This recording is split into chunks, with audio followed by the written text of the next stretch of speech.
All right, week one college football breakdown. Moving on to Friday night, a little in-state. I don't know if you can call it a rivalry, just because kind of the mismatch historically of these programs. But Virginia Tech, new coaching staff. Obviously, Justin Fuente ran that program kind of into the ground.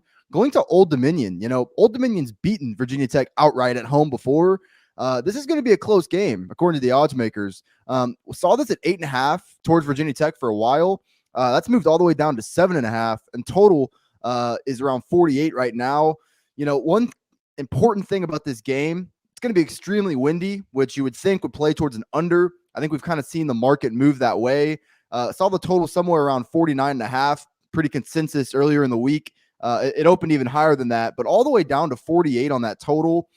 Listen, I think Old Dominion has a real shot to win this game. They return their quarterback, Hayden Wolf. I mean, he's obviously not going to be some superstar caliber player, but almost 8 yards per attempt last year. Both running backs last year were over 5 yards per carry. I think he's got plenty of weapons on the outside to work with. Returns 4 starters on the offensive line. So, I mean, things set up in theory well for Old Dominion offensively. I guess the issue is, by my efficiency metrics, they were 128th in offensive efficiency a year ago. That doesn't necessarily lend itself to, make sense to me, given they return their quarterback. They actually run the ball pretty well. And I think wide receiver is a strength, but I think that's where strength of schedule comes into play. But listen, this is certainly not a Bud Foster caliber Virginia Tech defense. I mean, I think their front four is actually a pretty major concern up front defensively. Should be able to stop the run, but I think their secondary is beatable as well. So I wouldn't be all that surprised if Old Dominion's able to move the ball here. But I think my concern for Virginia Tech maybe lies more so in their run game offensively.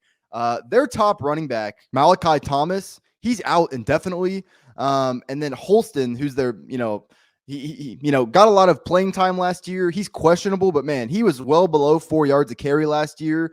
He was major liability for this Hokies offense. So, I mean, even if Holston plays, is that really a, good thing necessarily? And, not only that, but this Virginia Tech offensive line could be piss poor. Could be one of the worst in the ACC. They have bad depth at that position. So, I guess more so their struggles could come later in the year, but I'm not really high on this offense.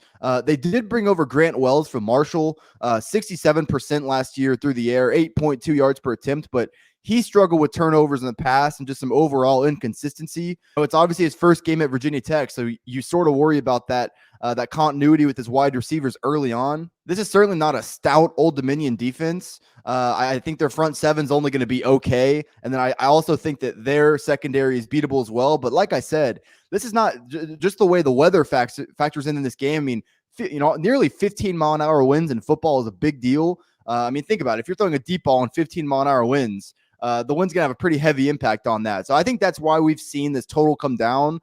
In theory, I don't want to be taking a bad number on that under. I still do heavily lean towards the under at 48. I'm going to wait a little bit longer and see if that can maybe tick back up to 49.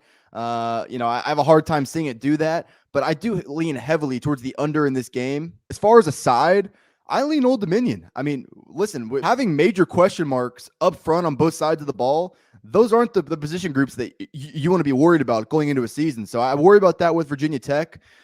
Just given my overall concerns with Old Dominion's offense, I don't really want to be risking a full unit on Old Dominion here. I think what I'd rather do is maybe just sprinkle on the money line, because I do think this is a winnable game. You're at home. You're facing a first-year coaching staff in Virginia Tech.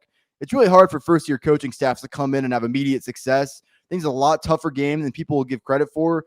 I don't know if it's going to make my card. I'm recording this on Wednesday. I'll should have everything finalized by Thursday. As far as the side, if anything, I'd probably just sprinkle a little bit on that Old Dominion money line. Last night, I released 4 best bets to y'all. I'll leave the link to those write-ups in the description below. You can also follow me on Twitter at Fordham Betting. That's my main platform. Be sure to like the video if you enjoyed what you heard today. I appreciate that.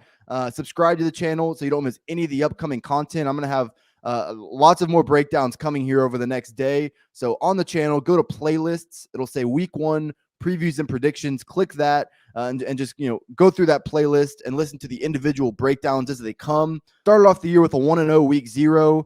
Last year in college football, hit a 55% clip, netted over 27 units. Feel even better about how we'll fare this year. So that's kind of my read here on this Friday night game.